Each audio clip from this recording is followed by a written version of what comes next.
시청자 여러분 안녕하십니까? BOA 모닝뉴스 시작합니다. 북한에 대한 신종 코로나 바이러스 방역 지원 물품들이 북한에 들어가지 못하고 계속 북중 국경 지역에 있는 것으로 전해졌습니다. 한국에서는 집단 코로나 확진자가 다시 확인되고 외국을 다녀온 사람들도 발병해 정부 당국이 바짝 긴장하고 있습니다. 서울에서 한상미 기자가 전해왔습니다. 북한의 요청으로 세계보건기구 등이 마련한 신종 코로나 바이러스 관련 지원 물자가 아직 북한에 전달되지 못한 것으로 알려졌습니다. 국제아동기금 유니세프 측은 북한 보건성의 요청으로 마련한 검사 장비와 보호 장비 등이 이번 주 안에 북한에 전달되길 기대한다고 18일 오후 BOA에 밝혔습니다. 앞서 한국 언론들은 외교부 당국자들을 인용해 국제기구의 대북 지원 물자들이 북중 접경 지역인 단둥에 도착했지만 북한의 국경 봉쇄로 전달되지 못하고 있다고 전했습니다. 국제적 인도 지원 단체들이 대북 지원을 밝힌 물품들은 적외선 체온계와 유전자 증폭 검사 장비, 검사 시약, 보안경과 의료 키트 등입니다. 이런 가운데 북한 노동당 기관지인 노동신문에 신종 코로나 바이러스 관련 보도가 줄어 배경이 주목됩니다. 지난 1월 22일 첫 관련 기사를 시작으로 2월 초 하루 10건 안팎으로 기사가 늘다가 2월 말에는 하루 19건으로 급증했었는데 다시 2월 말을 기점으로 보도 건수가 감소하기 시작해 3월 들어선 하루 10건 미만으로 줄었다고 조한범 통일연구원 선임연구위원이 분석했습니다. 조 연구위원은 그러나 북한은 확진자가 없다고 주장하고 있지만 신종 코로나 바이러스 사태 타격으로 부작용이 크다고 말했습니다. 국경도 통제했지만 내부 시도 간의 이동도 완전히 통제한 것으로 알려지고 있어요. 초소를 만들어서 중단하다 보니까 이 물가, 특히 식량값이 가파르게 상승하고 있고 물자 이동이 자유롭지 않기 때문에 부작용이 너무 커지고 있거든요. 이런 가운데 한국에선 신종 코로나 바이러스 확진자 수가 다시 늘고 있습니다. 18일 대구시에 따르면 서구의 한 요양병원에서 환자와 직원 등 75명이 무더기 확진 판정을 받아 격리됐고 300명 가까이 확진자가 늘어난 서울에서도 17일과 18일 이틀간 발생한 확진자 가운데 유럽 등 외국을 다녀온 사람들이 8명이 있어 방역 당국이 긴장하는 것으로 전해졌습니다.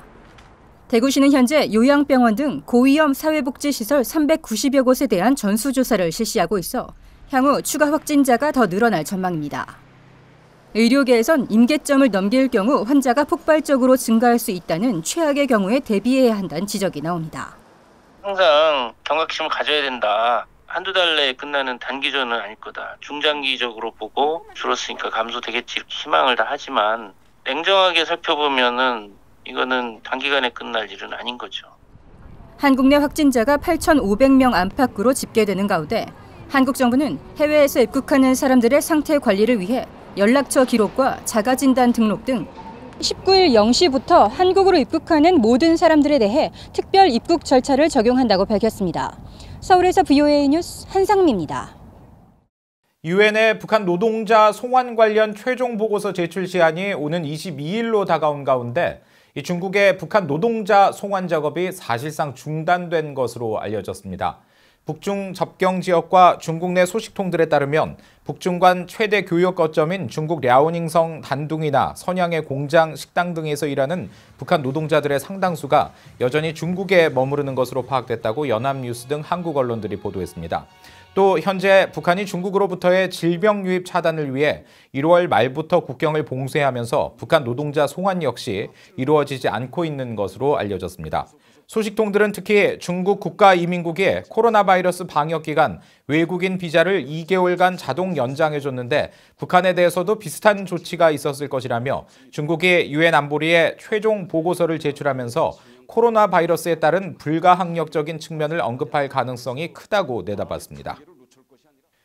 북한의 경제 자유지수가 또다시 세계 최하위를 기록했는데 다른 나라와의 격차는 더 커진 것으로 나타났습니다. 코로나 사태가 전 세계 경제 자유에 미칠 영향이 클 것으로 예상됐는데 북한은 더 큰 타격을 받을 것으로 보입니다. 안소영 기자가 보도합니다. 워싱턴의 민간 연구단체인 헤리티지 재단은 17일 발표한 경제자유지수 보고서에서 북한은 100점 만점에서 4.2점을 받아 올해도 조사 대상 가운데 최하위인 180위를 기록했다고 밝혔습니다. 이 단체가 1975년부터 발표하는 경제자유지수 순위에서 북한은 26년째 최하위를 벗어나지 못하고 있습니다. 북한의 올해 점수는 지난해보다 1.7점 더 낮아지면서 179위를 기록한 남미 사회주의 국가 베네수엘라와의 격차가 더 벌어졌습니다.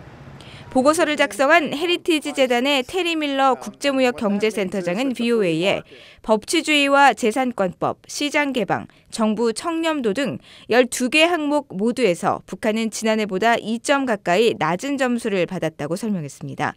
또 정보 수집이 어려운 북한의 폐쇄성을 지적하며 북한의 경제 자유가 얼마나 심각한 억압 속에 있는지 잘 보여주는 결과라고 말했습니다. That they have no economic freedom whatsoever, for example, in trade freedom or investment freedom and financial freedom. I think that's a pretty easy determination to make because they essentially are closed to the world. 밀러 센터장은 또 북한의 독재 정권이 정권의 수익을 늘리기 위해 제한적으로 민간 기업 활동을 허용하고는 있지만 자유시장 경제의 기본적인 정책 기반조차 갖추지 못하고 있다고 지적했습니다. 전 세계를 휩쓸고 있는 신종 코로나 바이러스가 내년도 전 세계 경제자유 지수에 큰 영향을 미칠 것으로 예측됐습니다. 신종 코로나 바이러스 여파에 따른 정부 대응으로 개인의 경제적 자유가 제한되고 있다는 겁니다. Many businesses are closed or working from home, certainly going to impact the economy seriously. I think likely to be reflected in the Index of Economic Freedom scores as well. 올해 조사에서 경제 자유도가 가장 높은 나라로는 싱가포르가 꼽혔습니다. 지난 25년간 내내 1위 자리를 지켰던 홍콩은 한 계단 내려온 2위를 기록했고 미국은 17위, 한국은 25위에 올랐습니다. VOA 뉴스 안소영입니다. 지난해 북한과 러시아의 무역이 전년도에 비해 30% 이상 증가했지만 중국과 비교하면 미미한 수준인 것으로 나타났습니다. 최근 공개된 국제무역센터 ITC 자료에 따르면 북한은 지난해 러시아로부터 4,486만 달러 규모로 수입했고 303만 달러치를 수출해 러시아 교역에서 4천만 달러 이상 무역 적자를 기록한 것으로 파악됐습니다. 북한의 대러 무역 규모는 지난 2018년 3,208만 달러에서 약 1,000만 달러 오르면서 30% 이상 증가했으며 북한이 러시아로부터 가장 많이 수입한 품목은 석유와 동식물성 유지, 곡물 등의 순이었습니다. 지난해 북한의 대외 무역에서 러시아가 차지하는 비중은 중국에 이어 두 번째인 것으로 나타났지만 대러 무역 비율은 1.6%에 불과하고 중국은 대외 무역의 96%에 달해 북한의 대중국 치중 현상이 뚜렷합니다. 북한의 단거리 탄도미사일 발사는 위반이 아니라는 도널드 트럼프 대통령의 발언이 거듭되면서 동맹을 위협하는 북한의 미사일 발사가 이른바 정상적 관행으로 인정받고 있다는 우려가 미국 내 전문가들 사이에서 나왔습니다. 게리 세이모어 전 백악관 대량 살상무기 담당 조정관은 북한의 발사 행위가 통상적인 군사훈련으로 인정받게 됐다면서 이는 단거리 미사일 시험은 김정은과의 장거리 미사일 발사 유예 합의에 위배되지 않는다는 트럼프 대통령의 거듭된 발언 때문이라고 지적했습니다. 한미연합사 작전참모 출신인 데이비드 맥스웰 민주주의 수호재단 선임연구원도 트럼프 대통령의 단거리 발사 용의는 북한의 무기 역량 개선에 면죄부를 주고 있다면서 북한에게 무기 시험과 훈련 강도를 높여도 미국이나 한국으로부터 어떤 대응도 없을 것이라는 신호를 준다고 비판했습니다. 전문가들은 또 북한의 미사일 발사에 대한 트럼프 대통령과 행정부 참모들 간의 반응의 온도차가 크다면서 이런 점들이 북한의 도발에 대한 효과적 대응을 어렵게 하고 있다고 지적했습니다. 주한 미국 대사관이 한국 시각으로 19일부터 이민과 비이민 비자 발급을 위한 정규 인터뷰 일정을 취소한다고 밝혔습니다.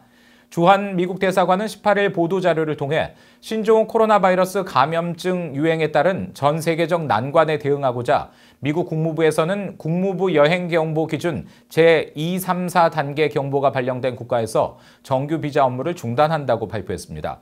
미국 대사관은 정규 비자 업무를 최대한 이른 시일 내에 재개할 수 있도록 노력하겠지만 현재로서는 그 시점이 언제가 될지 알 수 없다고 밝혀 앞으로 신규로 유학이나 취업, 주재원 등의 목적으로 비자를 발급받아 미국에 체류하는 것이 당분간 어려워질 것으로 예상됩니다. 그러나 기존 비자의 효력은 유지되며 비자 면제 프로그램에 따라 전자 여행 허가제를 통해 최대 90일간 관광 등의 목적으로 미국을 단기 방문하는 것은 여전히 가능하다고 대사관 측은 설명했습니다. 이상으로 VOA 모닝 뉴스를 마칩니다. 시청해주신 여러분 고맙습니다.